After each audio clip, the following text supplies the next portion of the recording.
So the second part is similar to first part, but this one is just the acceleration.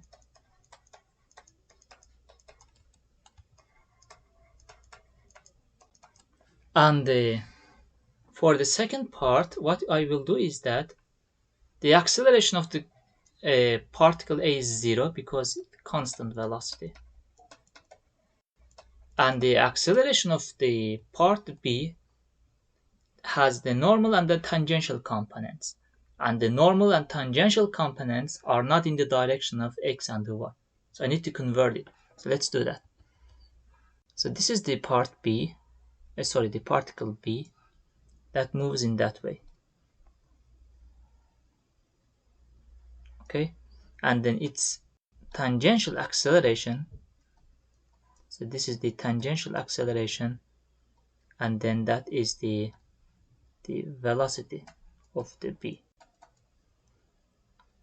The tangential acceleration here will be, so I mean that one will be tangential acceleration, the other one will be the normal acceleration. If I add the normal acceleration here for this segment only, yes, we are thinking for this segment, and then it will have the normal acceleration. Let me show it as well. So this one will be a normal. So this is the radius of the curvature rho. So one thing here is that you have to be very careful is that the direction of the normal acceleration, it is always to the center of the, so an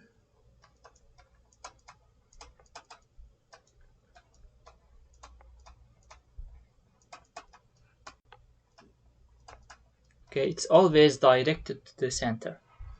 And then with that in mind, let's solve the problem. So I will just start with the AT. So AT is that way, similar to VB, same direction actually, not similar. AT, and then it will have the two components. One will be the X, and then one will be the Y component. The question says that AT is 1200.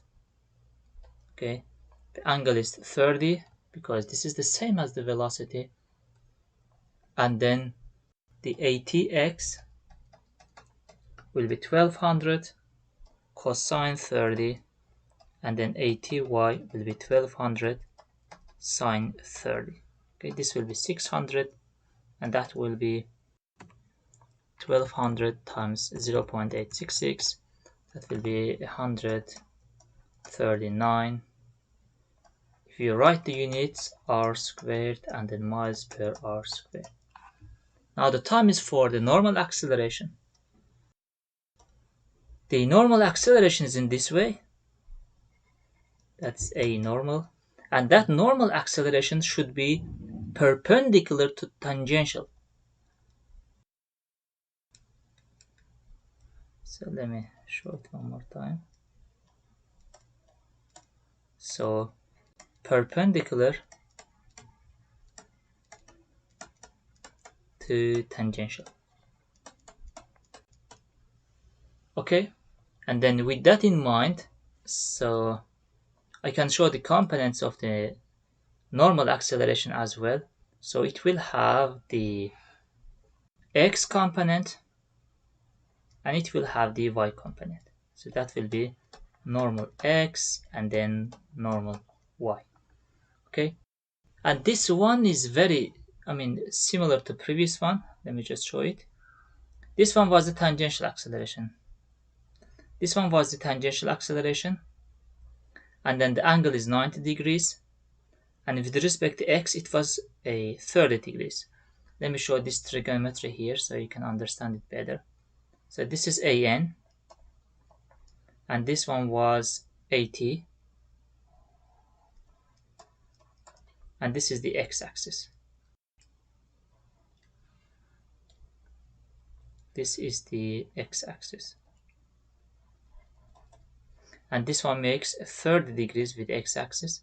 This one is 90 degrees, and therefore this angle should be 60 degrees, and therefore the angle here with respect to x is 60 degrees. Okay, and then with that in mind, then it will be that a n x will be equal to a n cosine 60. Okay, and then a n is v squared by rho, and then v squared is velocity in for that one is 40 mph, then it will be that 40 squared by the radius given as 0.5, then 32 hundredths. Okay, that is an. Okay, and then an y will be equal to an sine 60.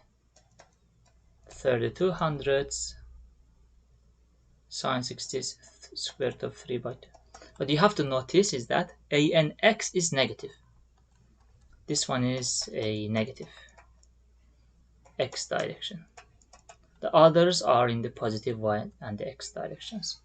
Therefore, acceleration of the b will be equal to, at the x components, the x component, first x component is 139i plus the second x component is 32 hundredths times cosine 60.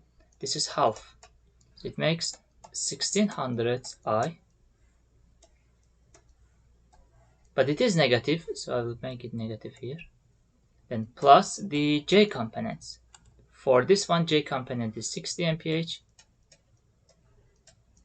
Plus for this one, it is 32 hundredths times 0.866.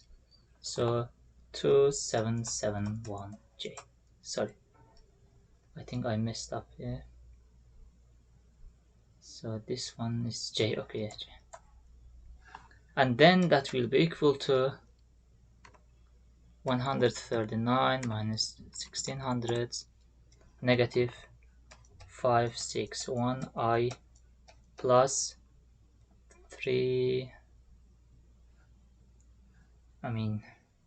3371j. And that is the acceleration of the AB. But I know that these are equal because this one is 0. That's also equal to acceleration of B with respect to A. Okay, it doesn't matter because the A doesn't have an acceleration, so that's the reason that they are equal to each other. And you can go further and then find the angle between them. It will be a simple task, but I will just write it for you. So the final form says that we have this one 561 negative positive, which is this one 3371. Let me just erase, this one is bigger. And then the resultant one, this will be the resultant ABA. And then you can find the angle theta here. This is just the tan of these two angles. Okay guys, thanks for watching, and then I will not solve one more problem. I said two problems, but the second one you can solve yourself.